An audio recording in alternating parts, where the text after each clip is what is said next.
Chapter 2 हुन्छ chapter 6 हैन chapter 6 चाहिँ हाम्रो एकदमै ठुलो खालको च्याप्टर छ सबैभन्दा ठुलो च्याप्टर हाम्रो कोर्सको यही छ हैन वाटर ट्रिटमेन्ट भनेर यसमा चाहिँ इन्टेकबाट पानी लिइसकेपछि वाटर ट्रिटमेन्ट प्लान्टमा गएर पठाइन्छ ट्रिटमेन्टको लागि अनि त्यहाँ चाहिँ के प्रोसेस इन्भल्भ हुन्छ भनेर हामीले पढ्छौँ वाटर ट्रिटमेन्ट इन्टेकमा स्क्रिनबाट सुरु भएर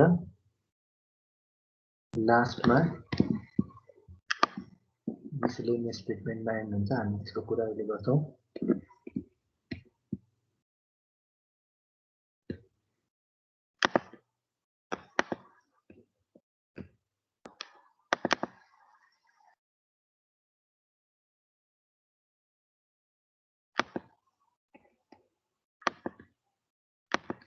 थ्योरेटिकल कुरा छ आजको अनि यो पुरै च्याप्टरमा कसरी गइरहेछ कसरी फ्लो हुनेवाला छ यो च्याप्टर भन्ने कुराको आइडिया चाहिँ तपाईँले आज पाउनुहुन्छ लामो च्याप्टर भएको भएर यो आजको क्लास चाहिँ एकदमै इम्पोर्टेन्ट हुन्छ यो फर्दर अपकमिङ क्लासेसहरूको लागि चाहिँ यहाँ तपाईँले आजमै सबै आइडिया पाइसक्नुहुन्छ कस्तो खालको हिसाबले हामी पढ्छौँ यो च्याप्टर भनेर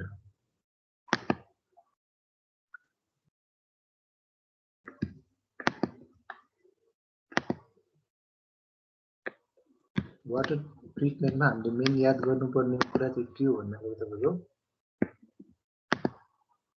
स्पेसिफिक मेथडहरू हुन्छन् वाटर ट्रिटमेन्ट गर्ने अनि त्यसको सिक्वेन्स हुन्छ एउटा पहिला के गर्ने पछि के गर्ने भन्ने खालको सिक्वेन्स हुन्छ अनि फेरि यो सिक्वेन्सलाई याद गर्नु पर्यो र कुन वाटर ट्रिटमेन्ट युनिटले कस्तो खालको ट्रिटमेन्ट गर्छ भनेर हामीले याद गर्नु पर्यो ओमजी आउनुभएछ ओमजीको माइक अफ भएको छैन जस्तो छ है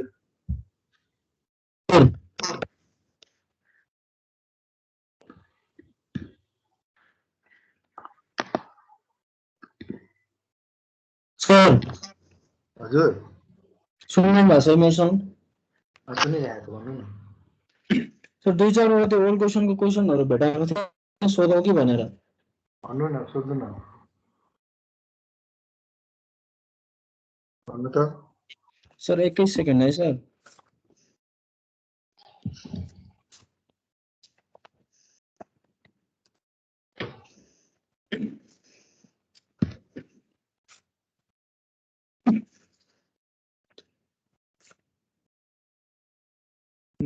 सर एउटा क्वेसन है सर 2020 को हो यो चाहिँ सर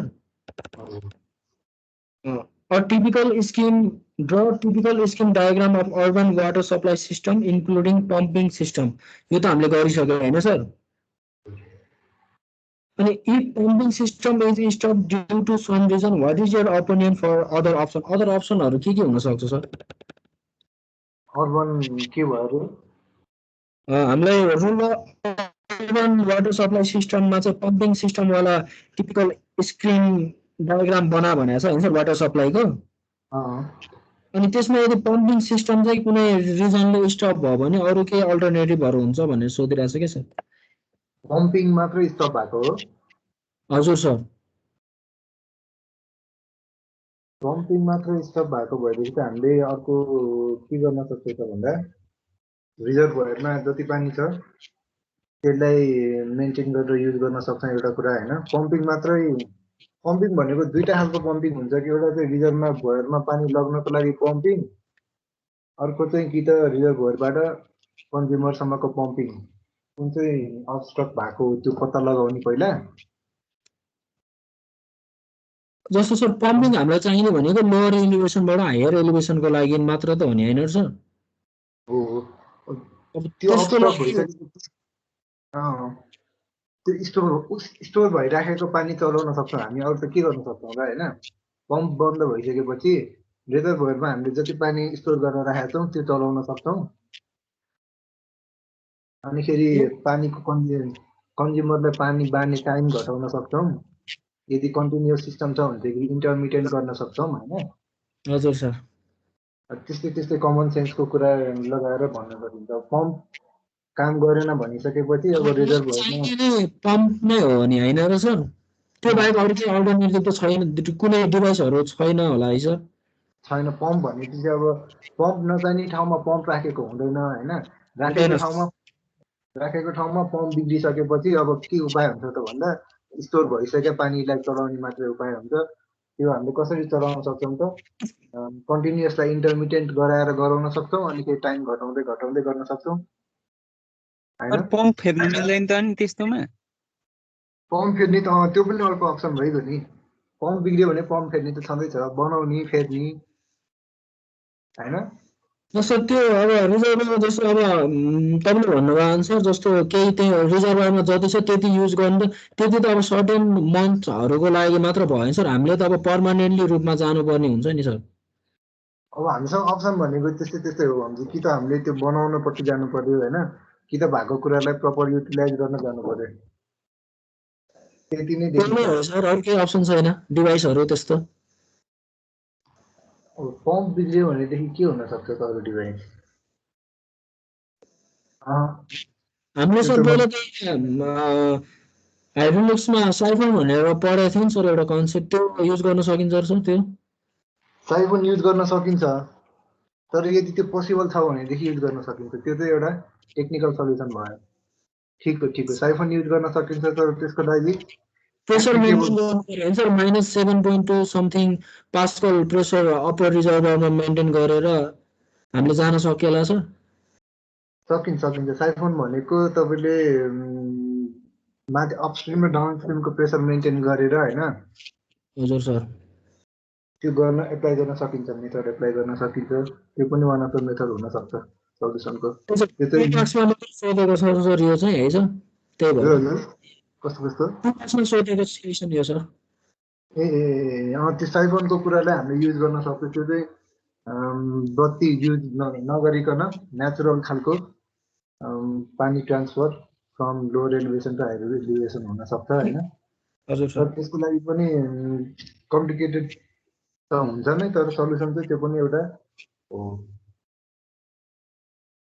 कि त म्यानुअल ट्रान्सफर पनि अर्को सल्युसन हुनसक्छ त्यो हिसाबले हेर्ने हो भनेदेखि त होइन। हजुर सर। ट्याङ्कीमा पानी भरेर ल्याएर अनि रिजर्भरमा हाले पनि त भयो, तर एउटा म्यानुअल पनि सक्छ। एउटा तपाईँले भन्नुभयो जस्तो साइफन पनि सल्युसन हुनसक्छ। अर्को मेन्टेनेन्स एन्ड रिपेयर सल्युसन हुनसक्छ। अर्को चाहिँ तपाईँको ट्युबवेल युज गर्न प्रपर मिल्दैन सर? हजुर ट्युबवेल ट्युब के पानी तान्नेवाला खच्याक खच्याक गरेर। त्यो मिल्छ। त्यो त ग्राउन्ड वाटरको लागि भयो नि त फेरि। त्यो त ग्राउन्ड वाटरलाई भयो नि मुखले ताने नि हो त पुरुष त मुसे सर। अनि अर्को डिजाइन पिरियड र प्रोजेक्ट पिरियडमा डिफरेन्स के छ सर? हाम्रो प्रोजेक्ट पिरियड भनेको कस्तो? प्रोजेक्ट पिरियड भने तपाईँको प्रोजेक्ट पिरियड र डिजाइन पिरियड भने यहाँ हेर्नै पर्छ एकचोटि है। यसको टेक्निकल डेफिनेसनमा चाहिँ के हुन्छ भन्दाखेरि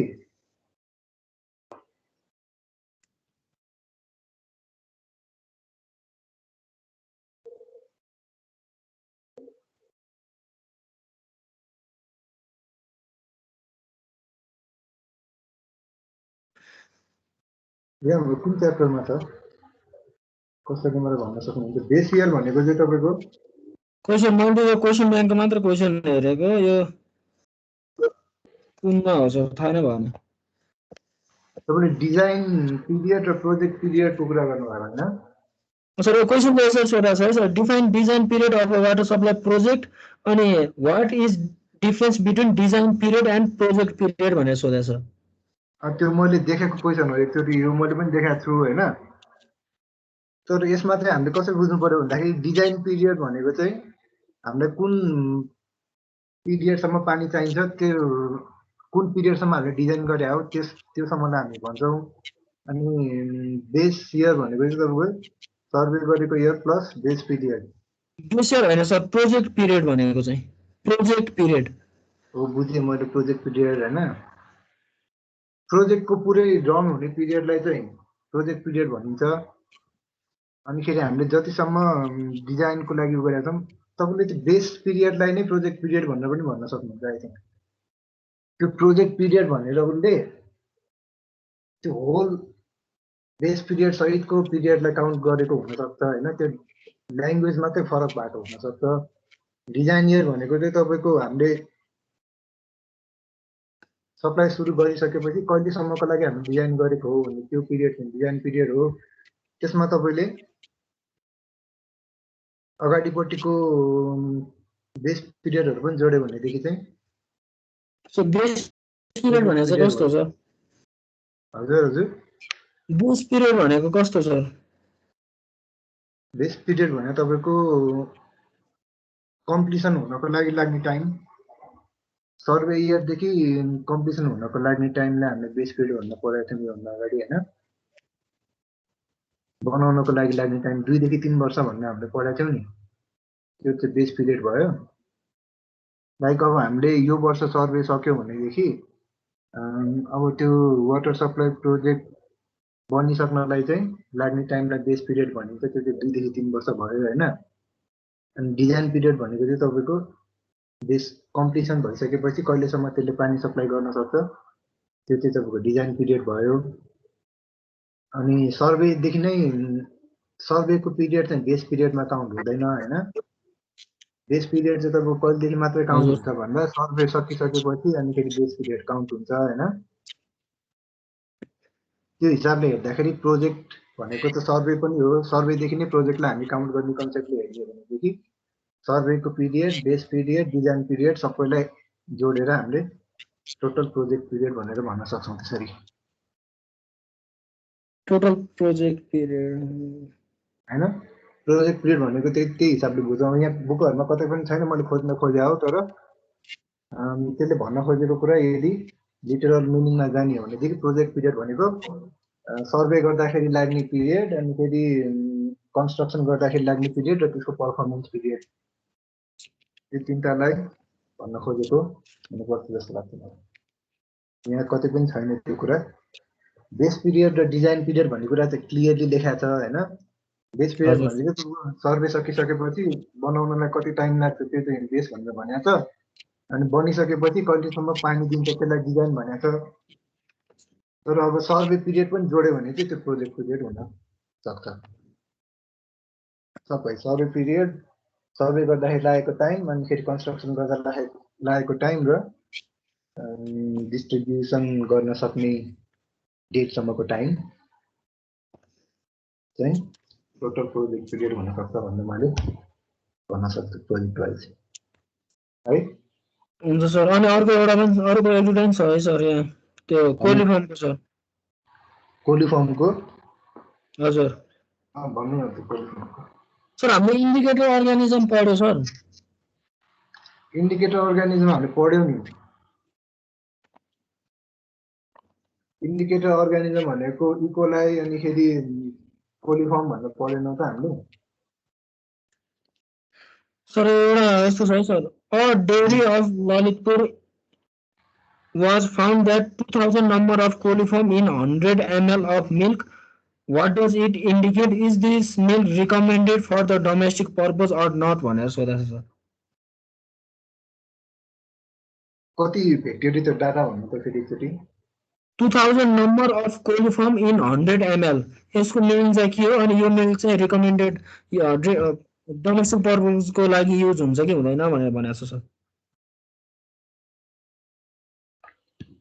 2000 ml in 100 लिटर कि कति 100 ml 2000 number of coliform in 100 ml ए भनेपछि यो उसँग रिलेटेड कुरा भयो कोलिफर्म काउन्ट इन्डेक्स कोलिफर्म इन्डेक्ससँग रिलेटेड कुरा भयो होइन सर यो त हामीले गरेकै छैन जस्तो लाग्यो मलाई चाहिँ अब तपाईँको यस्तो छ यहाँ तपाईँको कोलिफर्म इन्डेक्सको कुरा गरेको छैन क्या तपाईँको सिलेबसले तै पनि मैले कोलिफर्म इन्डेक्सको कुरा तपाईँको पढाएको छु होइन तर मैले त्यति जस्तो लागेको छ मलाई छ मैले राख्न त राखेको छु तपाईँले एकचोटि स्लाइड हेर्नुभयो भने देख्नुहुन्छ होइन इन्डिकेटर अर्गानिजम पनि भेटेन सर मैले त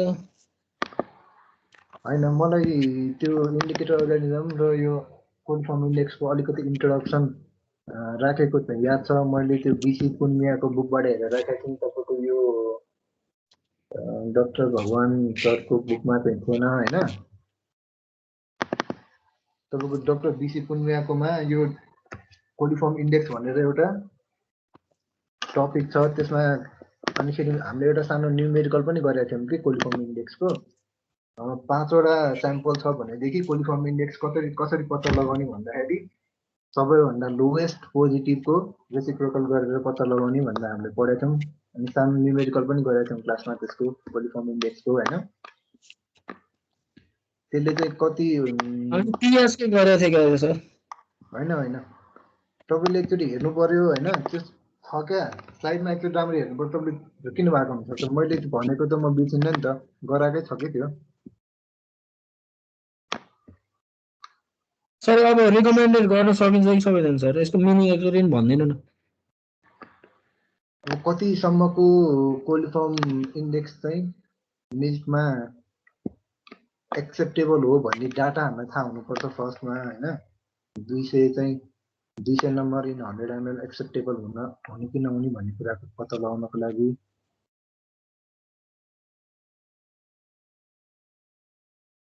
त्यो डाटा खोज्नु पर्यो पहिला अब त्यो यो बुकमा त छैन डाक्टर बिसी पुन्मियाको बुकमा हुनसक्छ त्यो म हेर्न खोजिरहेको छु सँगसँगै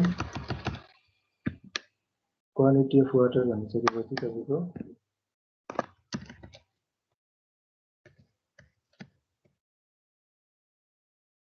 एकैछिन मलाई टाइम दिनु है त म यो पिडिएफ हेर्न खोजिरहेको छु एकचोटि त्यस्तो खालको डाटा यहाँ छ कि छैन भनेर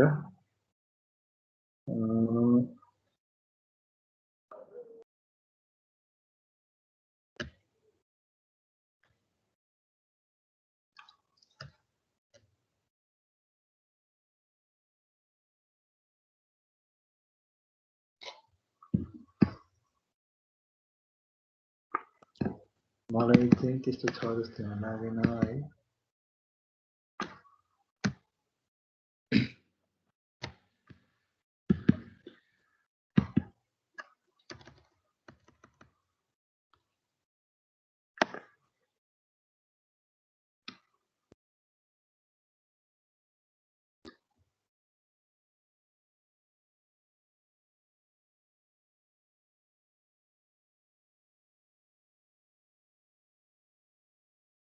हामीले यो कोलिफर्म इन्डेक्सको चाहिँ कहाँसम्म गरेका थियौँ भन्दाखेरि ओमजी त्यो 5वटा डाटासम्म आयो भनेदेखि त्यसको चाहिँ कुन चाहिँ डाटा चाहिँ लिएर हामीले कोलिफर्म इन्डेक्स पत्ता लगाउने लाइक तपाईँले त्यो 200 नम्बर भनेर भन्नुभएको थियो नि 2000 सर 2000 नम्बर भन्नेको हिसाब चाहिँ हामीले गरेका छौँ होइन तर त्यो सर यो गरेको छैन नोटमा छैन जस्तो लाग्यो सर मलाई तपाईँले एकचोटि राम्ररी हेर्नु भेटाउनुहुन्छ क्या कुन स्लाइडमा तपाईँले हेर्नुभयो भन्ने कुरा हो तपाईँले भेटाउनुहुन्छ मैले यहाँ भेटाइरहेको छैन त्यो पुरानो कुरा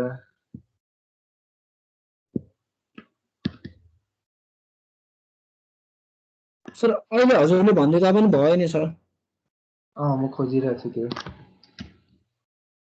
माइक्रोबायोलोजिकल एक्जामिनेसन कोलिफर्म इन्डेक्स इकोलाई मैले भेटाएँ होइन इकोलाई र कोलाईको सेम नै हो सर इकोलाई इन्डेक्स भनेको कोलिफर्म ब्याक्टेरियाको इन्डेक्स सर नै के हो भनेको हाम्रो मल्टिपल ट्युब फर्मेन्टेसन टेक्निक भन्दा अगाडिको वाला हो सर हो मल्टिपल ट्युब फर्मेन्टेसन भन्दा अगाडिको वाला हो होइन अनि फेरि यहाँनिर हामीले कोलिफर्म इन्डेक्स तपाईँले अघि नै भन्नुभएको क्वेसनमा 100 ml मा 2000 भन्नुभयो होइन त हजुर सर कोलिफर्म इन्डेक्स पनि 100 ml मै नापिन्छ भन्नुको मतलब तपाईँले त्यो दिनुभएको डाटा चाहिँ कोलिफर्म इन्डेक्सको डाटा हो अर्थात् त्यसलाई कसरी पनि सोध्न सकिँदो रहेछ त भन्दा यदि कोलिफर्म इन्डेक्स 2000 हो भनेदेखि त्यो एक्सेप्टेबल छ कि छैन भनेर पनि सोध्न सकिने रहेछ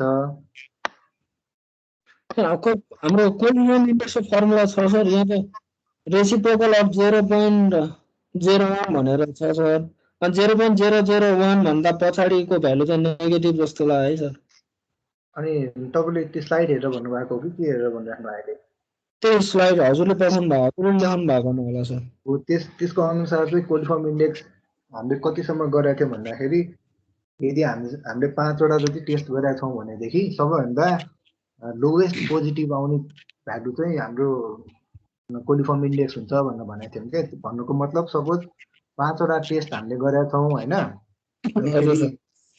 पहिलो 10 ml मा पोजिटिभ आयो, अनि फेरि दोस्रो 1 ml मा पोजिटिभ आयो, तेस्रो 0.1 मा पनि पोजिटिभ आयो, त्यसपछि 0.01 मा नि पोजिटिभ आयो, तर 0.001 मा चाहिँ नेगेटिभ आयो भनेदेखि सबैभन्दा लोएस्ट क्वान्टिटी जसमा पोजिटिभ आयो त्यसको रेसिप्रोकललाई हामी कोलिफर्म इन्डेक्स भन्छौँ।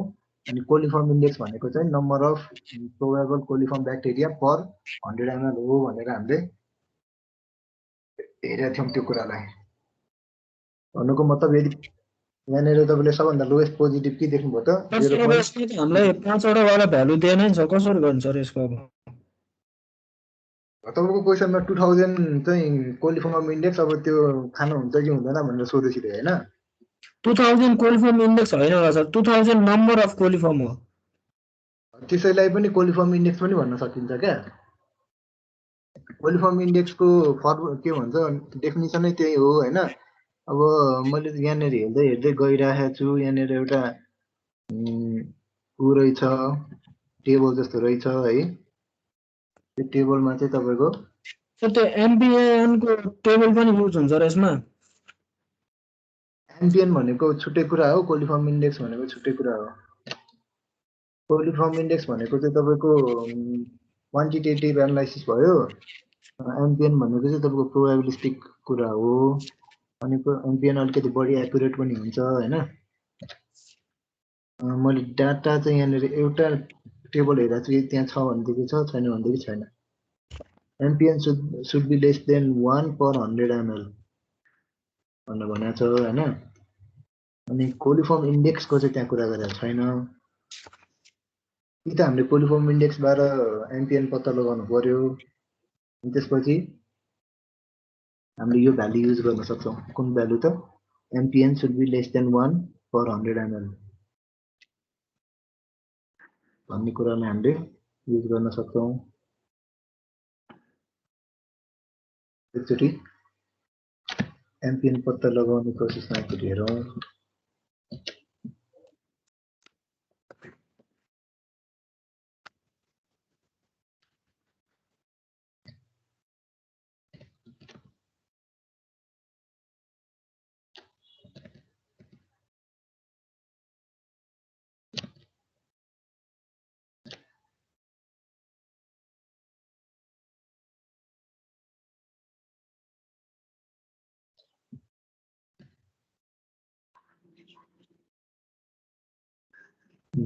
त्यसमा चाहिँ तपाईँको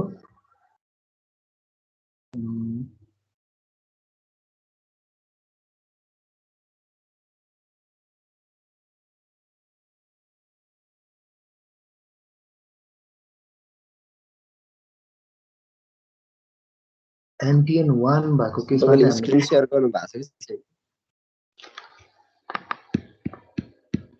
स्क्रिन शेयर गर्नु है त। तपाईँले भन्नु भएको कुरालाई छैन त खै स्क्रिन शेयरै भएको छ। अर्कोमा नि यस्तै हो के हो?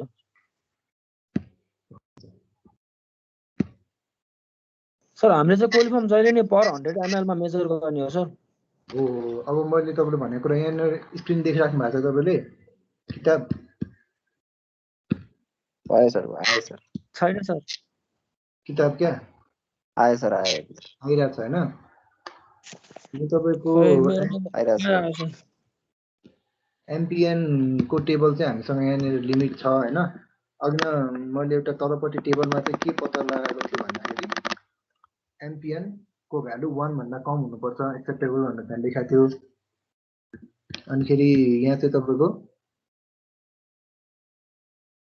एमपिएन को भ्यालु फर्स्ट रोमा हेर्नुभयो भनेदेखि 1 चाहिँ कुन केसमा हुँदो रहेछ त? 50 ml ट्युब 0, 1 10 ml को ट्युबमा 5 वटा मध्ये एउटा पोजिटिभ देख्यो भनेदेखि एमपिएन भ्यालु 1 हुँदो रहेछ है। अब त्यो तपाईँले दिनुभएको भ्यालुलाई कोलिफर्म इन्डेक्सको टर्ममा पनि कसरी डिफाइन गरे होला, लाइक 2000 चाहिँ एक्सेप्टेबल लिमिट भित्र पर्छ कि पर्दैन भन्ने कुरालाई कसैले त्यसरी पनि एक्सप्रेस गरे होला।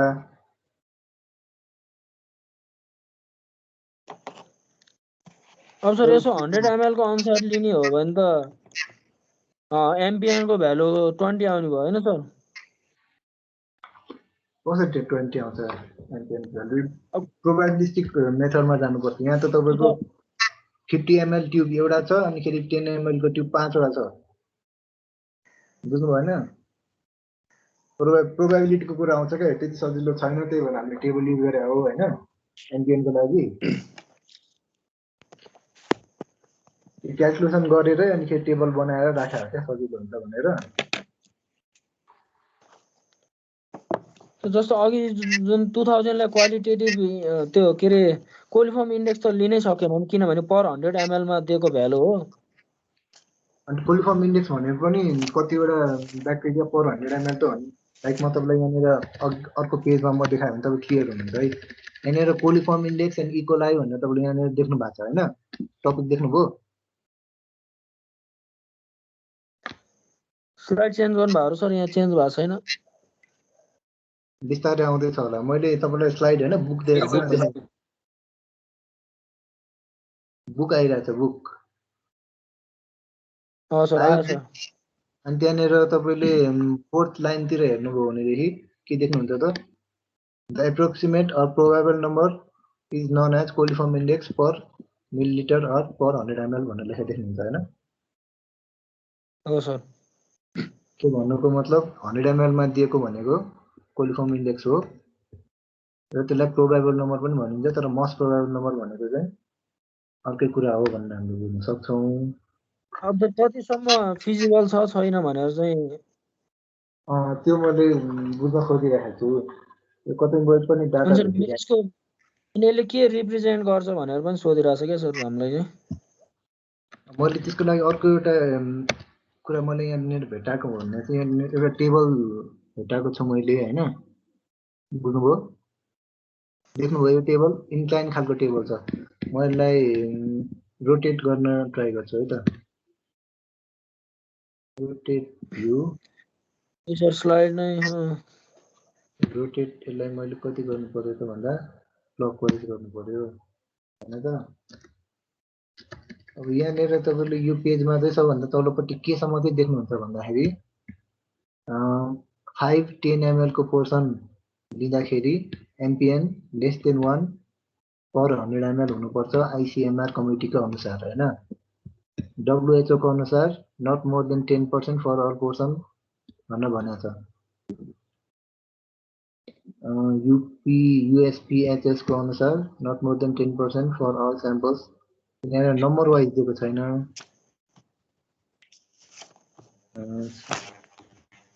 अब कसकोलाई फलो गर्ने भन्ने कुरा पनि हो। यस्तो यस्तो हो है।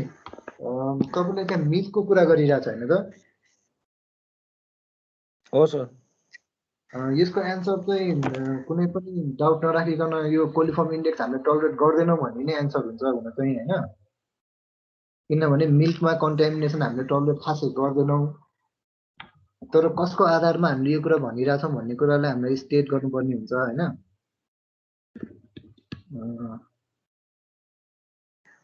यहाँनिर लेखा छ त, no sample should show an MPN of coliform bacteria in excess of 10 per 100 ml भनेर भनेको छ उसले। ल 10 भन्दा बढी भयो भनेदेखि एक्सेप्टेबल हुँदैन भनेर आइसिएमआर कमिटीले भनेको रहेछ। बुझ्नुभयो? त्यहाँनिर देख्नुभयो तपाईँले टेबलमा सबभन्दा तल्लोपट्टि सबभन्दा तल्लो रो सेकेन्ड कलमलाई तपाईँले पुरै पढ्नुभयो भनेदेखि no sample should show an MPN of coliform bacteria in excess of 10 per ml भनेको छ, तर त्यो एमपिएन को कुरा गरे हो।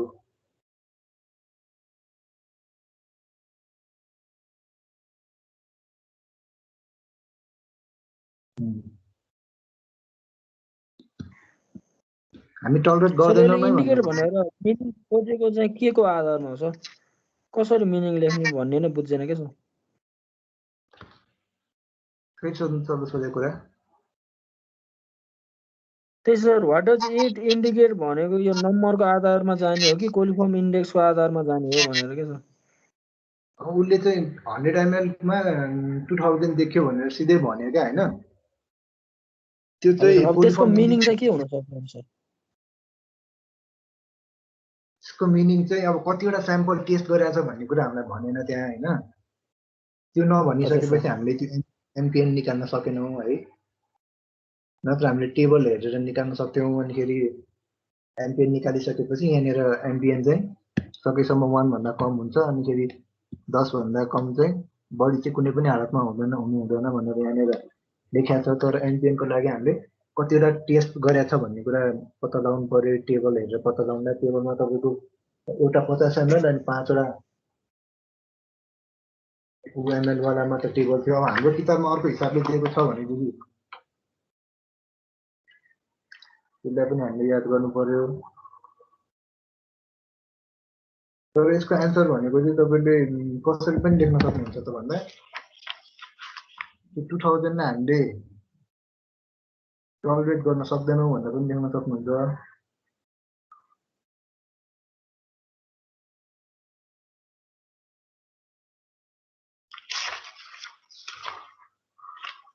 हाम्रो किताबमा चाहिँ तपाईँको नेपाल स्ट्यान्डर्डको अनुसार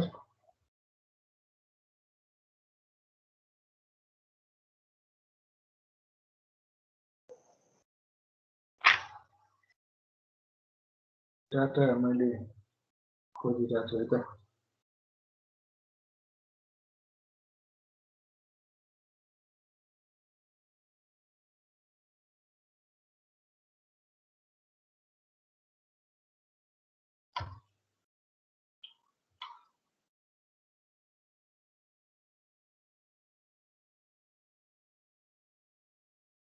यसको डाटा ठ्याक्कै कतै पनि दिएको छैन हेर्नु है। सबैले एनपिएनको टर्ममा दिएको छ। कोलिफर्म इन्डेक्सको टर्ममा कसैले दिएको छैन।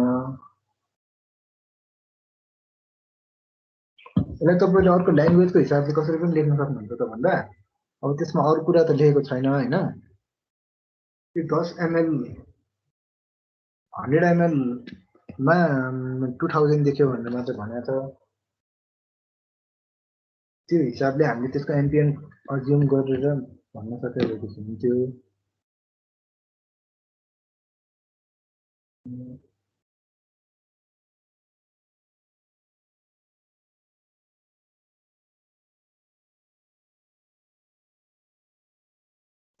हामीले टोलरेट गर्न सक्दैनौँ नै भनेर भन्दा हुन्छ है त त्यो।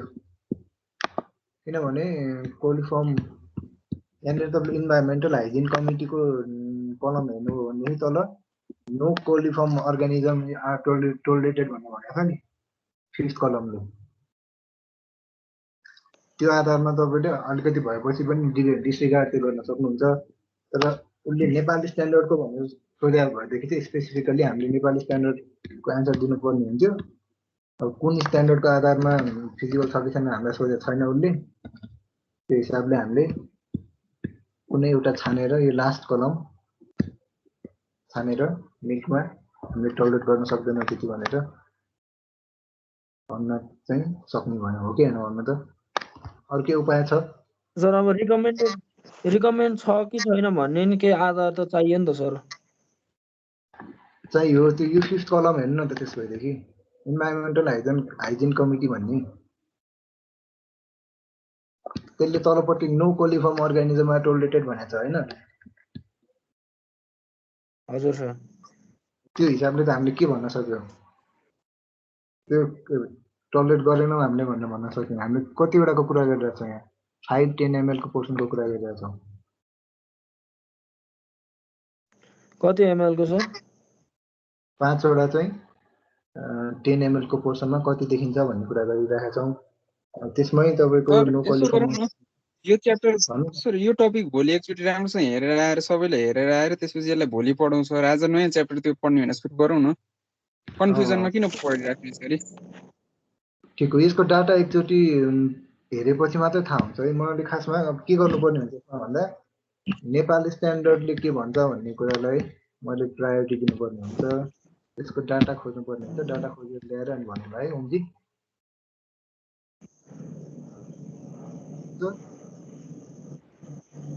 ठिक छ सर। अर्को नि सर हामीले यो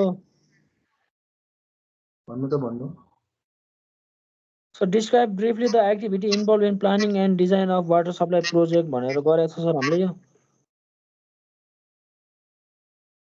त्यो अगाडिको च्याप्टरमा हेर्या होला कि प्लानिङ त हामीले छैन नि सर यो प्लानिङ र डिजाइन गर्नको लागि चाहिने के एक्टिभिटीहरू गर्नुपर्छ भनेर। त्यो हेर्या छैन होला, त्यसले हामीले डिटेलमा हेरेको छैन होला, त्यो कुनै छुटेको हुनसक्छ, छुटेकोमा हुनसक्छ। त्यसलाई हामी हेरौँला नि त पछि। प्लानिङको लागि त्यो के गर्नुपर्छ पहिला त्यो नि हेरौँ सर्वे सर। अनि अर्को सर पपुलेसनको कुरा होला भन्नु न। अर्को mention main sources of water and types of source of water recommended for Kathmandu Valley at present scenario भनेर 8 मार्क्समा सोधेको छ सर। कस्तो कस्तो फेरि भन्नु त, फेरि एकचोटि question। Mention main source of water and types of source of water recommended for Kathmandu Valley at present scenario.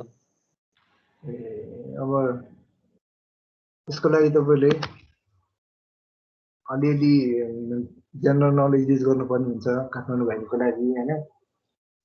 यहाँनिर तपाईँले मेन अहिले युज भइरहेको पानी कहाँबाट आइरहेछ त, लोकल सोर्सेसहरूबाट आइरहेछ, धेरै जसो अन्डरग्राउन्ड पानी आइरहेछ, नभए वरिपरिको खोला नालाबाट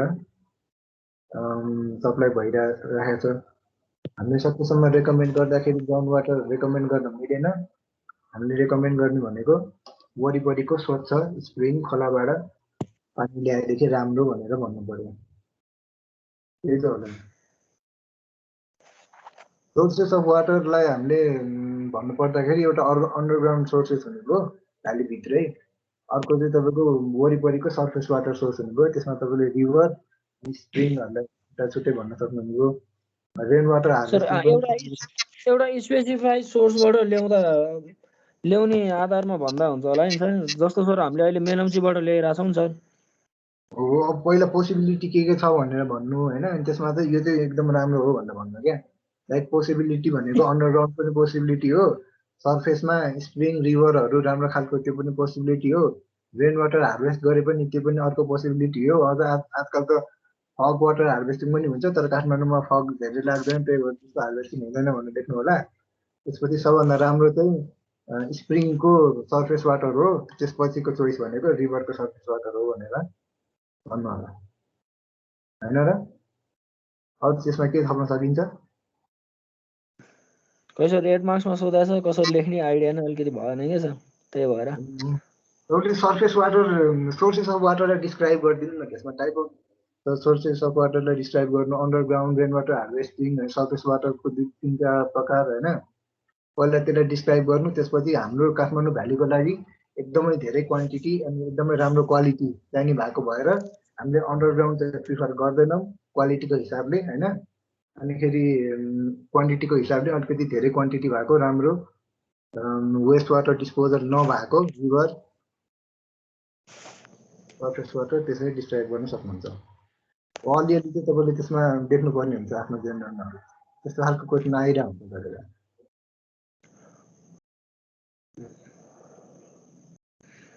पऱ्यो कहिले पनि ऱ्यान्डम प्याराग्राफ एक्सटेन्ड गरेर लेख्नु भएन, पोइन्ट बाई पोइन्ट चाहिँ लेख्नु पर्यो होइन। त्यति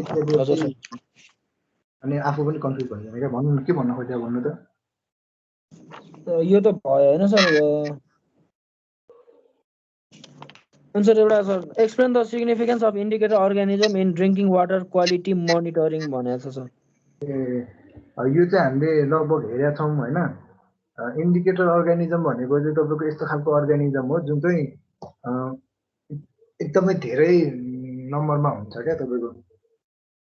लाइक त्यो डिटेक्ट गर्न चाहिँ एकदमै सजिलो हुन्छ। यदि तपाईँको सिवेज कन्टामिनेसन भएको छ पानीमा भनेदेखि तपाईँले प्याथोजेनिक भनेको चाहिँ जसले चाहिँ डिजिज कज गर्न सक्छ त्यस्तो खालको ब्याक्टेरिया चाहिँ एकदम कम नम्बरमा हुन्छन्। किन हामीले त्यसलाई यो लाइक टाइफाइडलाई गराउने ब्याक्टेरियाको नाम टाइफाइड भन्ने छ भने त्यसलाई हामीले डिटेक्ट गर्न चाहिँ पानीमा सक्दैनौँ क्या, किनभने त्यो एकदमै थोरै अमाउन्टमा हुन्छ। तर इन्डिकेटर अर्गानिजम भनेको चाहिँ एकदमै धेरै अमाउन्टमा प्रेजेन्ट हुन्छ सिवेजमा। अनिखेरि त्यो हामीले डिटेक्ट गर्न पनि सजिलो हुन्छ र त्यो डिटेक्ट गरिसकेपछि त्यसको आधारमा यहाँ अरू प्याथोजेनिक भनेको रोग लगाउने अर्गानिजमहरू पनि छ भनेर हामीले अध्ययन गर्ने हो। तपाईँले सोध्नु भएको क्वेसन त्यही हो। क्वेसन त त्यही नै हो सर। इन्डिकेटर अर्गानिजम भन्ने के हो लेख्नु पर्यो पहिला, अनि खेरि हामीले किन चाहिँ इन्डिकेटर अर्गानिजम प्रिफर गरे भन्दाखेरि त्यो धेरै अमाउन्टमा हुन्छ र डिटेक्ट गर्न सजिलो हुन्छ। प्याथोजेनिक अर्गानिजम चाहिँ डिटेक्ट गर्न गाह्रो हुन्छ, थोरै अमाउन्टमा हुन्छ। तर इन्डिकेटर अर्गानिजम देखियो भनेदेखि प्याथोजेनिक पनि छ भनेर हामी अज्युम गर्छौँ र इन्डिकेटर अर्गानिजम छैन भनेदेखि त्यसले 100% प्याथोजेनिक छैन भनेर हामी भन्न सक्छौँ भनेर त्यति लेखेपछि पुग्छ होला यसमा कुरा।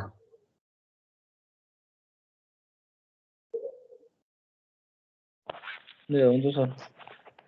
सर अनि हामीले यो वाटर सफ्टनिङ गर्छौँ नि सर। हजुर वाटर सफ्टनिङ गर्छौँ सर हार्डनेस हटाउनको लागि सर। हजुर हजुर त्यो के लागि गर्छौँ सर हामीले हार्डनेस रिमुभ गर्ने? अब तपाईँले यहाँनिर सफनिङको छुट्टै च्याप्टर छ होइन, तर अलिकति समरीमा भन्नुपर्दाखेरि सफनिङ भनेको हार्डनेस रिमोभ गर्नको लागि हो। हार्डनेस दुई प्रकारको हुन्छ, तपाईँलाई थाहा छँदैछ। एउटा टेम्पोररी हार्डनेस, अर्को पर्मानेन्ट हार्डनेस।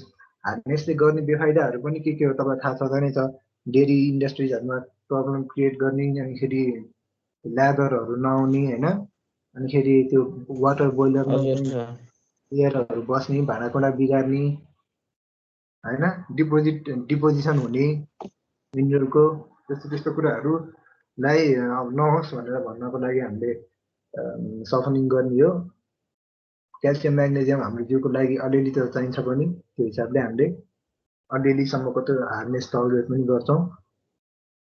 त्यस्तो कुराहरू हो। र सफनिङलाई डिटेलमा एउटा छुट्टै च्याप्टरै छ।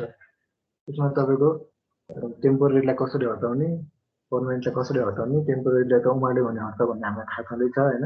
पर्मानेन्टको प्रोसेसहरूलाई हामीले डिटेलमा हेर्छौँ। त्यति बेला पनि आउला यो कुराहरू, तर मेन कुरा भने त्यही नै हो। हार्डनेसको नराम्रो पक्षहरू के हो त्यसलाई हटाउनको लागि तपाईँले सफनिङ गर्ने हो भनेर बुझ्ने हो। हार्डनेसको राम्रो पक्षहरू हेरिसकेका छौँ हामीले।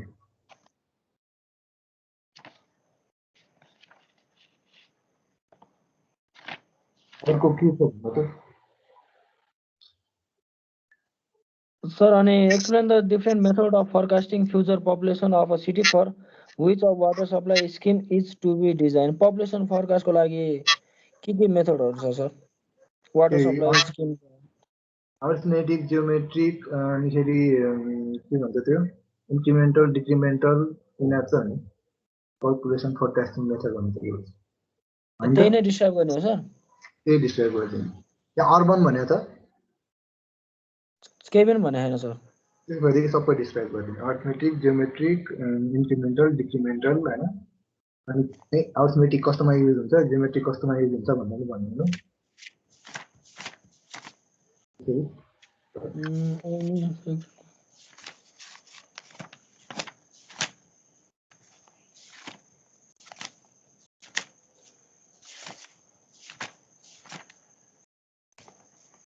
भयो सर है। त्यो कोलिफर्मको डाटा मैले पाउँछु जस्तो लाग्दैन है, कहाँ खोज्ने। तपाईँ चाहिँ ट्राई गर्नु है, त्यो तपाईँ पनि ट्राई गर्नु, कति त्यस्तो डाटा भेटिन्छ कि।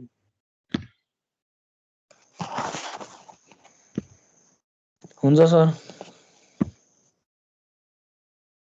अर्को क्लासमा हामी त्यसको डिस्कस गरौँ न। अब आज सुरु गर्ने हो त त्यो च्याप्टर नयाँ।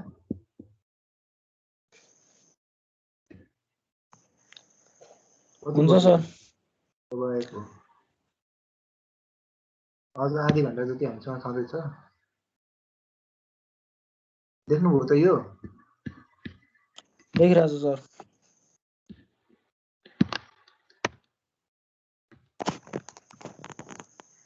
अब वाटर ट्रिटमेन्ट होइन, वाटर ट्रिटमेन्ट भनिसकेपछि हामीले सबै कुरा पढ्छौँ। लाइक तपाईँको त्यो मोस्ट अफ द क्वेसन तपाईँलाई जे सोध्नु भएको थियो त्यो डाइरेक्टली इन्डाइरेक्टली वाटर ट्रिटमेन्टसँग रिलेटेड कुराहरू नै सोधिराख्नु भएको हो। किनभने यहाँनिर तपाईँको फर्स्टमा स्क्रिनिङदेखि सेडिमेन्टेसन, अनिखेरि डिसइन्फेक्सन, अनि सफनिङ होइन, यस्तो कुराहरू सबै वाटर ट्रिटमेन्टमा आउँछ। वाटर ट्रिटमेन्ट हामीले किन गर्छौँ त भन्दा त्यहाँ भएको इम्प्युरिटिजहरूलाई हटाउनलाई गर्छौँ। इम्प्युरिटिज कस्तो कस्तो खालको हुन सक्छन् त वाटरमा? सस्पेन्डेड भनेको डुब्न पनि नसकेको र फ्लोट पनि हुन नसकेको। कोलोइडल भनेको एकदमै सानो सानो पार्टिकल जसलाई हामीले केमिकल लगाएर जोडेर सेडिमेन्टेसन गराउँछौँ। डिजल्भ भनेको डिजल्भ स्टेटमा जसलाई हामीले पानीको फेज चेन्ज गराएर फेरि गराउँछौँ, अर्थात् लिक्विडबाट भ्यापोराइज गराएर बाँकी भएको कुरालाई हटाउँछौँ डिजल्भ इम्प्युरिटिज हटाउनको लागि। यस्तै यस्तै खालको कुराहरूलाई कसरी हटाउने भन्ने कुरा हामीले वाटर ट्रिटमेन्टमा पढ्छौँ। वाटर ट्रिटमेन्ट कुन हिसाबले गर्छौँ त? त्यो पानीमा कस्तो खालको इम्प्युरिटी छ हामीले त्यो पत्ता लगाउँछौँ पहिला, अनि फेरि त्यसलाई कुन हिसाबले हटाउन सकिन्छ त्यो मेथड फलो गरेर हामीले वाटर ट्रिटमेन्ट गर्ने गर्छौँ। यसको मेन पर्पज भनेको के हो त? पानीमा भएको अब्जेक्सनेबल इम्प्युरिटिजहरूलाई हटाउने, सो द्याट पब्लिक हेल्थ र एस्थेटिक्स भनेको हेर्दाखेरि राम्रो खालको पानी हामीले पाउन सकौँ। पानीमा हुने इम्प्युरिटिजहरू त्यो पानीको स्रोत कहाँबाट हो भन्ने कुरामा डिपेन्ड हुन्छ। युजुअली इम्प्युरिटिजलाई हेर्नको लागि हामीले पानीको दुईटा प्रकारको सोर्सलाई डिभाइड गर्न सक्छौँ इम्प्युरिटिज वाइज। एउटा जमिन मुनिको पानी ग्राउन्ड वाटर, अर्को सर्फेसमा रहेको पानी सर्फेस वाटर। ग्राउन्ड वाटरमा टर्बिडिटी कम हुन्छ किनभने त्यो सोइलले अलिकति पार्टिकलहरू फिल्टर गरिसकेको हुन्छ। सर्फेस वाटरमा फ्लोटिङ पार्टिकलहरूले गर्दाखेरि टर्बिडिटी हाई हुनसक्छ। टर्बिडिटी हुने के हो तपाईँलाई थाहा छ?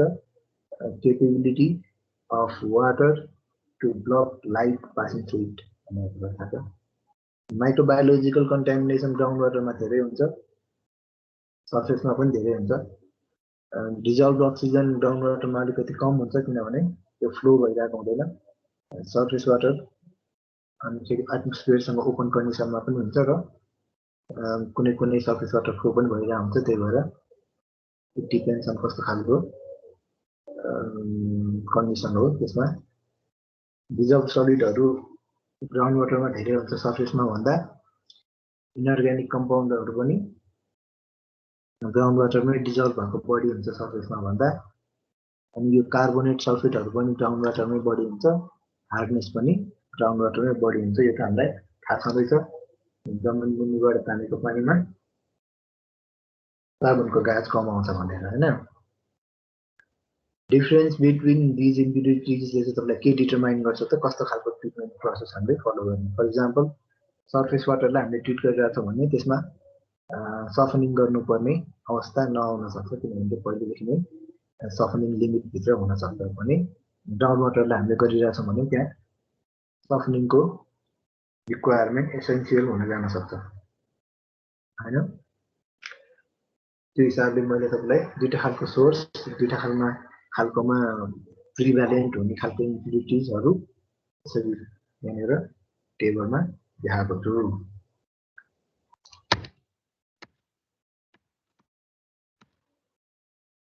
अर्को कुरा चाहिँ तपाईँको यहाँनिर के छ त भन्दा एउटा मेन कुरा जेनरल अन्डरस्ट्यान्डिङको हिसाबले चाहिँ हामीले के भन्न सक्छौँ त? वाटर ट्रिटमेन्ट पानीमा भएको सबै इम्प्युरिटिजलाई हटाउनको लागि हामीले गरिराख्ने होइन। हामीले त्यसलाई एउटा सर्टेन लिमिटसम्म घटाउनको लागि गर्छौँ।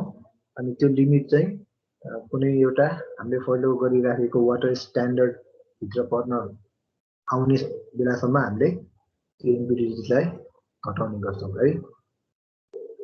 अनि कुनै स्पेसिफिक पर्पजको लागि कुनै एउटा वाटर स्ट्यान्डर्ड फलो गरेर हामीले इम्प्युरिटिजको लेभल घटाउनलाई वाटर ट्रिटमेन्ट भनेर टेक्निकल्ली डिफाइन गर्न सक्छौँ।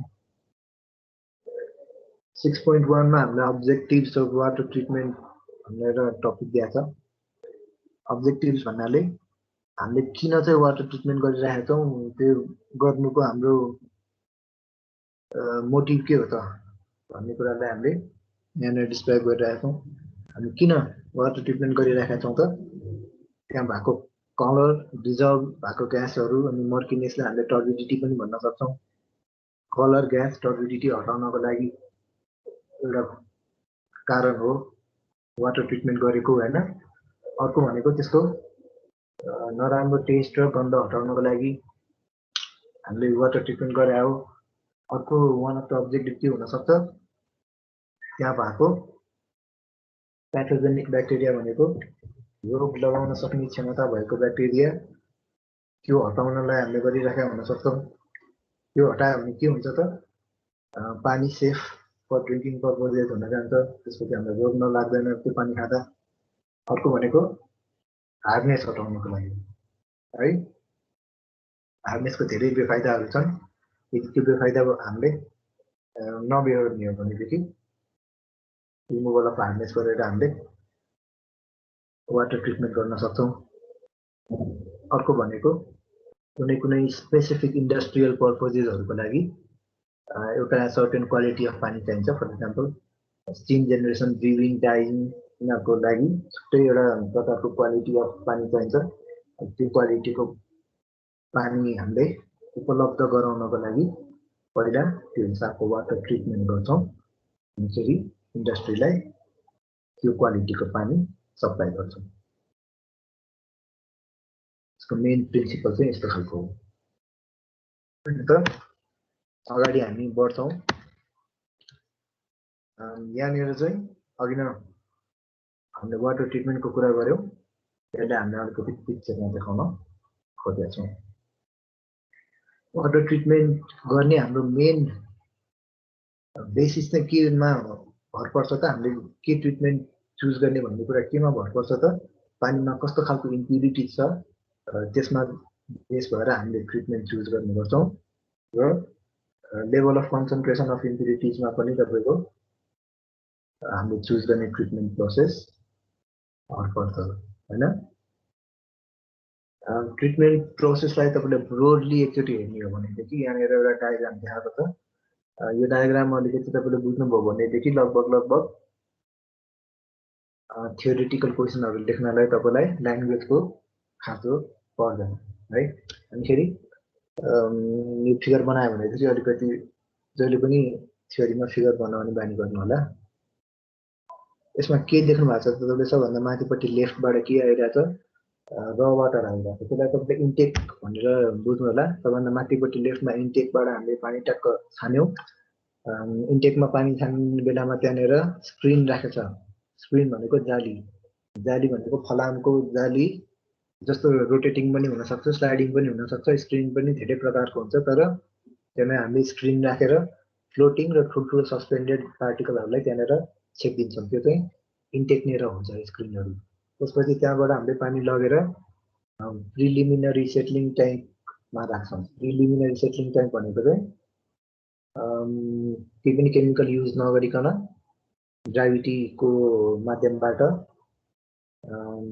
हायर डेन्सिटी भएको पार्टिकललाई बटममा सेटल गराउने प्रोसेसलाई सेटलिङ, प्रिलिमिनरी सेटलिङ भन्छ। यहाँ ग्राभिटी बाहेक अरू कुनै फोर्स युज हुँदैन। पानीलाई हामी एकदमै स्टिल बनाउँछौँ। त्यसपछि हायर डेन्सिटी अफ पार्टिकल तल जान्छ एकर्डिङ टु स्टोक्स ल। अनिखेरि त्यो जम्मा भएको पार्टिकललाई हामी टाइम टु टाइम उसको डेप्थ एक्सिड भइसकेपछि सफा गर्छौँ। त्यसलाई हामी प्राइमरी सेडिमेन्टेसन भन्छौँ होइन।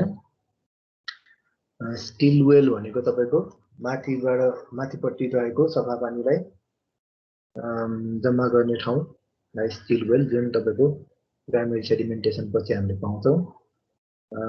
एरेसन फाउन्टेन भनेको तपाईँको मिसलेनियस वाटर ट्रिटमेन्टको टपिकमा हाम्रो कोर्सले राखेको छ। अर्थात् एरेसन गरे पनि हुन्छ, नगरे पनि हुन्छ भन्ने टाइपको हिसाबले हामीले अहिले कोर्समा पढ्छौँ। तर एरेसन भनेको चाहिँ के हो त भन्दा, एरेसन दुई प्रकारले गर्न सकिन्छ। एउटा चाहिँ पानीलाई हावामा स्प्रे गरेर होइन, नोजल जेटहरू लगाएर पानीलाई हावामा स्प्रे गर्यो भनेदेखि त्यसको भएको पानीभित्र भएको डिजल्भ ग्यासहरू अनिखेरि गन्धहरू हट्छ। एरेसनको मेन अब्जेक्टिभ भनेकै गन्ध र त्यहाँभित्र भएको डिजल्भ ग्यासहरू हटाउने हो।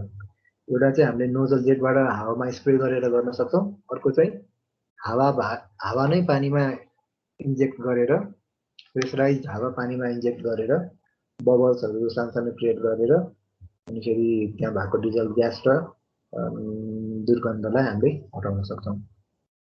एरेसन भनेको introduction of water and air हो, जुन कि त पानीले हावामा स्प्रे गरेर कि त हावालाई पानीमा इन्जेक्ट गरेर गर्ने गरिन्छ। त्यसपछि यहाँनिर केमिकल मिक्सिङ, फ्लकुलेसन च्यानल, क्ल्यारिफायर भनेर यो तीनटै कम्पोनेन्टलाई हामीले एकै ठाउँमा राखेर हेर्ने हो भनेदेखि त्यसलाई हामी सेडिमेन्टेसन विथ कोएगुलेसन भनेर भन्न सक्छौँ। अर्थात् त्यो कोलोइडल पार्टिकल्सलाई, सानो कोलोइडल पार्टिकल्सलाई टस्साएर ठुलो बनाएर फ्लक्सहरू क्रिएट गरेर त्यो फ्लकलाई हटाउने प्रोसेसलाई सेडिमेन्टेसन विथ कोएगुलेसन भनेर भनिन्छ। त्यसमा फर्स्टमा केमिकल मिक्स गरिन्छ, कोएगुलेन्ट मिक्स गरिन्छ, त्यसपछि त्यो कोएगुलेन्टले कोलोइडल पार्टिकलसँग रियाक्ट गरेर फ्लक फर्म हुन्छ, त्यो फ्लकलाई क्ल्यारिफायरले हटाउँछ है। तीनटा प्रोसेस हुन्छ, सेडिमेन्टेसन विथ कोएगुलेन्टमा एउटा मिक्सिङ, एउटा फ्लकुलेटिङ, अर्को रिमुभल अफ फ्लक्स। यो तीनटालाई तपाईँले एउटा टपिकको हिसाबले सेडिमेन्टेसन विथ कोएगुलेसन भनेर पढ्नुहुन्छ हाम्रो टपिकमा। त्यसपछि सेडिमेन्टेसन विथ केमिकल सकिसकेपछि हामी फिल्टरमा जान्छौँ। फिल्टर धेरै प्रकारको हुन्छ, हामीले पढ्छौँ। धेरै जसो जेनरली फिल्टरलाई कसरी भन्न सक्छौँ, एउटा फाइन एग्रिगेटको लेयरको थ्रुबाट पानीलाई पास गराएर त्यसमा भएको एकदम फाइन सस्पेन्डेड मेटेरियल र माइक्रोब्सहरू रिटेन गर्ने प्रोसेसलाई हामीले फिल्टर भन्छौँ। धेरै जसो बालुवाको लेयरबाट पास गराएर फिल्टरेसन गरिन्छ, तर धेरै प्रकारको र धेरै प्रोसेसको लेयरहरू हुन्छन्। त्यसलाई हामी डिटेलमा यो फिल्ट्रेसनको टपिकमा हेर्छौँ, जुन एकदमै इम्पोर्टेन्ट हो। फिल्टरबाट एउटा न एउटा क्वेसन सँगै आउँछ। त्यसपछि क्लियर वाटर सम्प भनेको सफा पानीलाई हामी एक ठाउँमा जम्मा गर्छौँ, त्यहाँनिर पम्प हाउस राख्छौँ, अनि फेरि त्यो पम्प युज गरेर रिजर्भरमा भर्छौँ पानी, अनि फेरि रिजर्भरबाट डिस्ट्रिब्युट गरिदिन्छौँ कन्ज्युमरसम्म। अब यो फिगरमा डिस्कस गर्ने भएदेखि गरौँ, केही छ यो फिगरमा भन्नुपर्ने?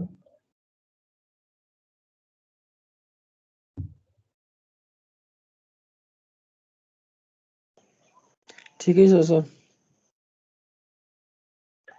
अब यसैलाई हामीले डिटेलमा हेर्ने हो होइन। हामीले अघि भर्खर पनि हेऱ्यौँ, ट्रिटमेन्ट प्रोसेस चाहिँ स्क्रिनिङबाट सुरु हुन्छ, जालीबाट सुरु हुन्छ र हामीलाई चाहिने मिसलेनियस ट्रिटमेन्टमा एन्ड हुन्छ। ट्रिटमेन्ट प्रोसेस त्यति बेला मात्रै एन्ड हुन्छ जब हामीले चाहेको इनपुट डिटेल्सहरूलाई हामीले चाहेको लेभलसम्म घटाइसकेका हुन्छौँ। सिमेटिक प्रोसेसहरू भनेको डिस्क्राइब सबै वाटर ट्रिटमेन्टलाई डिस्क्राइब गर्ने प्रोसेसहरूलाई मेनली हामीले अघि देखाएको फिगरमा जसरी यहाँनिर वर्ड्समा एक्सप्रेस मात्रै गरेका छौँ। सबभन्दा फर्स्टमा स्क्रिनिङ हुन्छ। स्क्रिनिङ भनेको जाली हो, त्यो इन्टेक लिएर हुन्छ। त्यसले चाहिँ तपाईँको फ्लोट भइरहेको पार्टिकल र ठुल्ठुलो सस्पेन्डेड पार्टिकललाई हटाउँछ, इन्टेकमै हटाउँछ, त्यहाँबाट अगाडि बढ्नै दिँदैन। त्यसलाई पनि टाइममा सफा गर्नुपर्ने भयो होइन, त्यो काम नगर्ने भयो त्यसले। प्लेन सेडिमेन्टेसन भने स्क्रिनिङ पछि फर्स्ट तपाईँको कम्पोनेन्ट भनेको प्लेन सेडिमेन्टेसन हुँदो रहेछ। त्यहाँ चाहिँ अब त्यो स्क्रिनले चाहिँ ठुल्ठुलो सस्पेन्डेड फ्लोटिङ मात्रै रोकेको थियो। अब यहाँनिर हायर डेन्सिटी भएको पार्टिकल जस्तै स्यान्ड, सिल्टहरू, यिनीहरूलाई प्लेन सेडिमेन्टेसनले सेटल गराउँछ, किनभने स्यान्ड सिल्टको पार्टिकलहरूको डेन्सिटी पानीको भन्दा कम हुन्छ। अनि ग्राभिटेसनल सेटलमेन्ट र स्टोक्स लको आधारमा त्यो तलपट्टि गएर थिग्रिन्छ। त्यो बढी भएपछि हामीले त्यसलाई तलपट्टिबाट फ्लस गर्छौँ। यसमा प्लेन सेडिमेन्टेसनमा वर्किङ प्रिन्सिपल भनेको ग्राभिटेसनल सेटलमेन्ट र स्टोक्स ल हो। स्टोक्स ल तपाईँको डेन्सिटीसँग रिलेटेड छ भने ग्राभिटेसन सेटलमेन्ट भनेको तपाईँको ग्राभिटीसँग रिलेटेड छ, त्यो तपाईँलाई थाहा छँदैन साह्रै। प्लेन सेडिमेन्टेसन भइसकेपछि सेडिमेन्टेसन विथ कोएगुलेसन गर्छौँ हामी, अर्थात् केमिकल युज गरेर सेडिमेन्टेसन गराउँछौँ। प्लेन सेडिमेन्टेसनमा हायर डेन्सिटी देन वाटर भएको मात्रै सेटल हुन सक्छ, तर कोलोइडल पार्टिकल त्यहाँनिर सेटल हुन सक्दैन। त्यसलाई पनि हटाउनको लागि हामीले एउटा केमिकल युज गर्छौँ। त्यो केमिकलले कोलोइडल पार्टिकल्सहरूलाई कोएलेस गर्छ, अर्थात् एउटा जोड्छ अनि फ्लक बनाउँछ। फ्लक भनेको बाक्लो फिज जस्तो हुन्छ है, जुन चाहिँ फ्लोट हुन्छ। अनि फेरि त्यसलाई हामीले सेडिमेन्ट गराउँछौँ, माथि भएको कुरालाई फ्लकुलेटरले हटाउँछौँ होइन। त्यसपछि कोलोइडल पार्टिकल्स त्यसरी हटाउन सक्छ। यसको तीनटा मेन मेथड भनेको फर्स्टमा केमिकल मिक्स गर्ने हो। त्यो केमिकलले रियाक्सन गरेर फ्लकहरू बनाउँछ, त्यसलाई फ्लकुलेसन भनिन्छ। र त्यो फ्लकलाई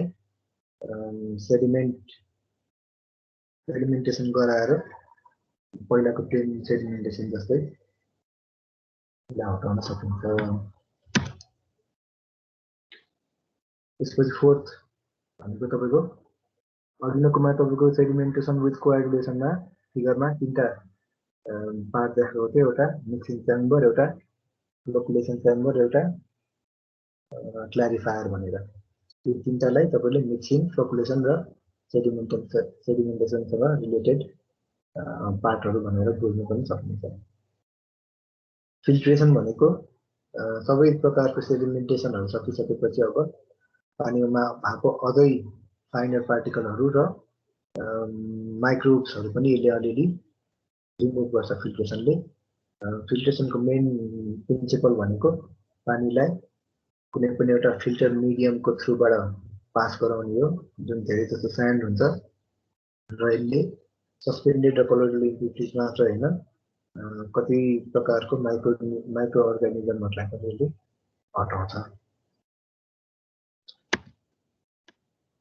सकिसकेपछि त्यहाँनिर हामीले डिसइन्फेक्सन गर्नुपर्ने अवस्था यदि छ भनेदेखि डिसइन्फेक्ट गर्न सक्छौँ। त्यसलाई हामी क्लोरिन लगाएर अथवा ओजोनेसन गरेर डिसइन्फेक्ट गर्छौँ। त्यो भनेको मेनली तपाईँको माइक्रो अर्गानिजमलाई कम गराउने प्रोसेस हो डिसइन्फेक्सन भनेको। यदि कुनै कुनै पानीमा माइक्रोब्सको कन्टेन्ट एकदमै हाई छ भनेदेखि त्यसमा हामीले डिसइन्फेक्सनलाई एकदम प्रायोरिटाइज गराएर गर्नुपर्ने हुन्छ। माइक्रोब्स यदि कम भयो भनेदेखि त्यसले कन्ज्युमरलाई रोग लगाउनबाट बचाउँछ, हामीलाई थाहा नै छ होइन। सफनिङ भने के हो त? Removal of hardness up to specific limit for specific purpose है। सबै पर्पजेसको लागि एउटै हार्डनेस चाहिन्छ भन्ने छैन। कुनै कुनै पर्पजेसको लागि हार्डनेस हुँदैन भन्ने हुन्छ, कुनै कुनैमा होइन केही फरक पर्दैन, अलिअलि हार्डनेस भएर अलिअलि फाइदा गर्छ भन्ने खालको पर्पज पनि हुन्छ। त्यो पर्पज हेरेर हामीले सफनिङको लिमिट डिसाइड गर्नुपर्ने हुन्छ। मिसलेनियस भनेको सफनिङ सकिसकेपछि अब एक्स्ट्रा हामीले ट्रिटमेन्टहरू गर्न सक्छौँ आवश्यकता अनुसार। यदि आवश्यक छ भनेदेखि हामीले एरिएसन गर्न सक्छौँ, कम्पलसरी छैन। यदि आइरन एन्ड म्याग्निज एकदमै धेरै छ भनेदेखि हामीले removal of iron and manganese गर्न सक्छौँ, जुन पनि कम्पलसरी छैन। Removal of colour, odour and taste यदि गर्नुपर्ने अवस्था छ भनेदेखि अवस्था अनुसार हामीले त्यो पनि गर्न सक्छौँ। यो तीनटा टपिकलाई मिसलेनियस ट्रिटमेन्ट भनेर हाम्रो कोर्सले राखेको छ। एरिएसन भनेको के हो त तपाईँको? Removal of objectionable odour and dissolved gases भनेर भन्छौँ। अब्जेक्सनेबल अर्डर भनेको खराब गन्ध, डिजल्भ ग्यासमा कार्बन डाइअक्साइड र हाइड्रोजन सल्फाइड पनि पर्न आउँछन्। र एरिएसनले कुनै एउटा एक्सटेन्टसम्म आइरन एन्ड म्याग्निज पनि घटाउँछ भनेर त्यहाँनिर हामीले मेन्सन गरेका छौँ। तर मेन अब्जेक्टिभ एरिएसन भनेको removal of odour and dissolve gas नै हो। यो चाहिँ तपाईँको action of pressurise air and water or pressurise water and air हुन्छ। मैले अघि नै भने जस्तै कि त नोजलबाट पानी उडाएर कि त पानीभित्र जेट हावा इन्जेक्ट गरेर एरेसन गर्ने गरिन्छ, जुन हामीले पछि डिटेलमा हेर्छौँ होला। अनि यो चाहिँ अप्सनल हो, त्यही भएर मिसलेनियस ट्रिटमेन्टमा राखेको छ। यदि आवश्यकता पर्यो भने हामी यो गर्छौँ, यदि आवश्यक छैन भनेदेखि हामीले यहाँ अमिट गर्छौँ। त्यसपछि removal of iron and म्याग्निज second type of miscellaneous treatment. यदि आइरन एन्ड म्याग्निजको अमाउन्ट एकदमै धेरै छ र यसलाई ट्रिट गर्नुपर्ने छ भने हामी यसलाई हटाउँछौँ।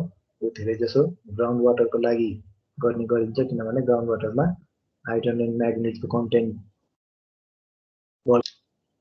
यसलाई हामीले प्रेसिपिटेसन बाई एरिएसन र क्लोरिनेसन गरेर एरिएसन र क्लोरिनेसन गरेर प्रेसिपिटेट गर्न सक्छौँ र सेडिमेन्टेसन र फिल्ट्रेसन गरेर त्यो प्रेसिपिटेट्सहरूलाई रिमुभ गर्न सक्छौँ। यो पनि जस्ट इन्ट्रोडक्सन हो, यसको पनि फेरि छुट्टै च्याप्टर आइहाल्छ पछि।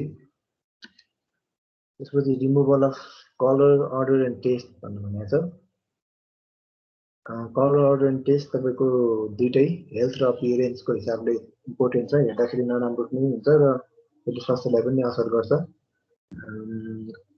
कलर अर्डर टेस्ट हटाउनको लागि अगाडि हामीले गरेको सबै खालको प्रोसेसहरूले रोल खेल्छ, लाइक सेडिमेन्टेसनदेखि लिएर डिसइन्फेक्सन फिल्ट्रेसनसम्म सबैले to some extent colour odour टेस्टलाई इम्प्रुभ गरिराखेकै हुन्छ। र स्पेसिफिक भएर कलर अर्डर टेस्ट मात्रै इम्प्रुभ गर्नको लागि हामीले कपर सल्फेट र activated carbon treatment method use गर्न सक्छौँ, जुन चाहिँ specifically for removal of colour odour and taste भनेर हामीले यहाँनिर भनेछौँ। त्यसपछि अहिलेसम्म हामीले पढेको सबै कुरालाई यदि समराइज गर्ने हो भनेदेखि फर्स्टमा इन्टेक लिएर स्क्रिन राख्छौँ होइन, स्क्रिनिङ त्यसले चाहिँ लार्ज सस्पेन्डेड र फ्लोटिङ म्याटरलाई ब्लक गर्छ। त्यसपछि त्यहाँबाट पास भएको हायर डेन्सिटी भएको पार्टिकल लाइक स्यान्ड सिल्टहरू त्यो चाहिँ प्लेन सेडिमेन्टेसनले रिमुभ गर्छ। प्लेन सेडिमेन्टेसनबाट पास भएको कोलोइडल पार्टिकल्सहरूलाई कोएगुलेन्टले जम्मा गरेर फ्लक बनाएर रिमुभ गर्छ। त्यहाँबाट पनि पास भएको माइक्रोब र अझै सानो कोलोइडल पार्टिकलहरूलाई फिल्ट्रेसनले रिमुभ गर्छ। अनि फेरि यहाँनिरसम्म कोलोइडल पार्टिकलहरू हामीले हटाइसक्यो भन्ने कन्सेप्टमा छौँ। त्यसपछि डिसइन्फेक्सनमा बाँकी भएको माइक्रो अर्गानिजम्सहरूलाई हटाइन्छ। त्यसपछि यदि हार्डनेस छ भनेदेखि हार्डनेसलाई हटाइन्छ सफ्टनिङ गरेर। त्यसपछि मिसलेनियस ट्रिटमेन्टहरू तिनवटा एरिएसन, रिमुभल अफ आइरन म्याग्निज र कलर अर्डर एन्ड टेस्ट आवश्यकता अनुसार गरिन्छ। यदि एकदमै अर्डर र डिजर्भ ग्यासको प्रब्लम छ भनेदेखि एरिएसन कम्पलसरी हुन्छ।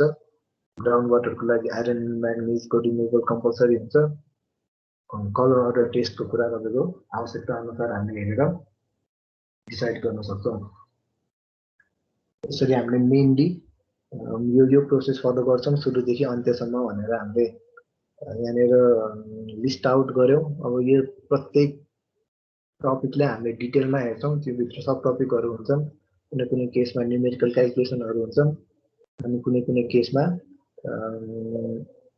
यसको डिटेलहरू हुन्छन्, लाइक फिल्टरको डिटेलहरू हुनसक्छ होइन, सेडिमेन्टेसन ट्याङ्कको डिटेलहरू, फिल्ट्रेसनको प्रकारहरू, टाइप अफ फिल्टर, अनि त्यसलाई कसरी अपग्रेड गरिन्छ, कसरी पानी फिल्टरमा जान्छ र कसरी निस्किन्छ होइन, यस्तो सबै कुराहरूको डिटेल प्रोसेस वाइज हामीले अब हेर्छौँ। मेनली सबै टपिकमा हामीले उसको कन्स्ट्रक्सन कसरी भएको छ, राइट, फिजिकल कन्स्ट्रक्सन कस्तो छ, लाइक स्क्रिन भनेको कति प्रकारको हुन्छ, कस्तो कस्तो खालको स्क्रिनहरू पाइन्छ होइन, सेडिमेन्टेसन ट्याङ्क भनेको कस्तो कस्तो प्रकारको हुन्छ, फेरि त्यसको मेकानिजमहरू हामी बुझ्छौँ। मेनली भनेको मेकानिजम बुझ्छौँ, अनि त्यसको प्रोसेसहरू बुझ्छौँ। केही छ आजकोमा अलिअलि कन्फ्युजन भएको केही छ भनेदेखि भन्नु त। सर एरिएसन भनेको के हो सर? एरिएसन भनेको तपाईँको removal of objectionable odour and dissolved gases भनेर यहाँनिर लेखिसकेको छ होइन। तर खासमा एरिएसन भनेको चाहिँ के हो त भन्दा तपाईँको पानीमा भएको डिजर्भ ग्यासहरू कसरी हटाउने भन्ने प्रोसेस हो। यसको मेनली दुईटा वे अफ डुइङ एरिएसन हुन्छ होइन। एउटा चाहिँ तपाईँले फर्स्टमा यो एरिएसन तपाईँले हेर्नुभयो भनेदेखि जुनसुकै पार्टमा पनि आउन सक्छ है। तपाईँले यहाँनिर अघिको फिगरमा हेर्नुभयो भनेदेखि यहाँनिर एरिएसन कहाँनिर राखेको छ तपाईँले देख्नुहुन्छ। एरिएसन छ त यो फिगरमा, कहाँनिर छ यो सेडिमेन्टेसन स्टिल वेल पछि एरिएसन फाउन्टेन भनेर राखेको छ होइन। हो सर। अनि यसमा चाहिँ के गर्छ त भन्दा तपाईँको त्यो सेटलिङ ट्याङ्कमा एकलट सेटल भएर आइसकेको पानीलाई त्यहाँ भएको डिजल्भ ग्यास र दुर्गन्ध हटाउनको लागि एरिएसन च्याम्बर जस्तो हुन्छ। त्यो एरिएसन च्याम्बरमा चाहिँ दुईटा प्रकारले अपरेसन गर्न सकिन्छ। एउटा चाहिँ तपाईँको त्यो पानीको जेट बनाएर हावामा फालेर होइन, पानी त्यो पानीको फाउन्टेन जस्तो गराएर पानीलाई हावामा स्प्रे गराएर अनि फेरि तलपट्टि सेटल गराएर त्यहाँ भएको दुर्गन्ध र डिजल ग्यास हटाउन सकिन्छ। अर्को त्यो झर्ना जस्तो गराएर क्यास्केडहरू हुन्छ नि, फलहरू लामो लामो हाइट भएको फल गरायो भने पनि त्यहाँबाट पनि तपाईँको हावासँग इन्टरेक्ट गरेर त्यसले अर्डर र डिजल ग्यास हटाउन सक्छ। अर्को भनेको तपाईँको हावा इन्जेक्ट गरेर प्रेसराइज एयर पानीभित्र इन्जेक्ट गरेर पनि बबल्सहरू फर्म हुन्छ अनि फेरि त्यहाँबाट तपाईँको डिजल ग्यास र अर्डरहरू हटाउनलाई त्यसले मद्दत गर्छ। तिनवटा प्रकार मैले भने, त्यसको अझै डिटेलमा तपाईँको पछि आउँछ। मेनली भनेको नोजलबाट स्प्रे गर्ने अनि फेरि झर्नाहरू जस्तो बनाउने लेयर लेयरमा खसाल्ने पानीलाई। अर्को भनेको हावा इन्जेक्ट गर्ने, मेन भनेको एयरसँग इन्टरेक्सन गराउने पानीको, सो द्याट बडी से बडी इन्टरेक्ट गराएर डिजल ग्यासेसहरू हटाउने। अर्डर पनि त्यही हिसाबले हट्छ भनेर हामी बुझ्छौँ। बुझ्नुभयो मैले भन्न खोजेको कुरा? बुझ्यो सर। अरू कुन कुरामा डिस्कस गराउनु छ?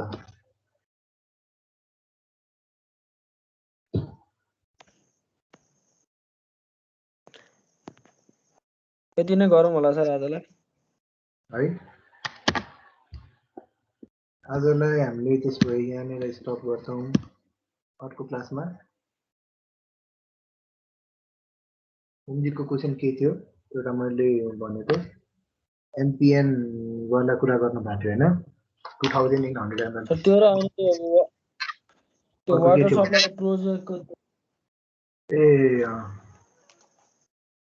वाटर सप्लाई प्रोजेक्टको प्लानिङ र के? प्लानिङ र डिजाइन। प्लानिङ र डिजाइनमा हामीले के कुरा ध्यान पुर्याउनु पर्छ भन्ने कुरा होइन।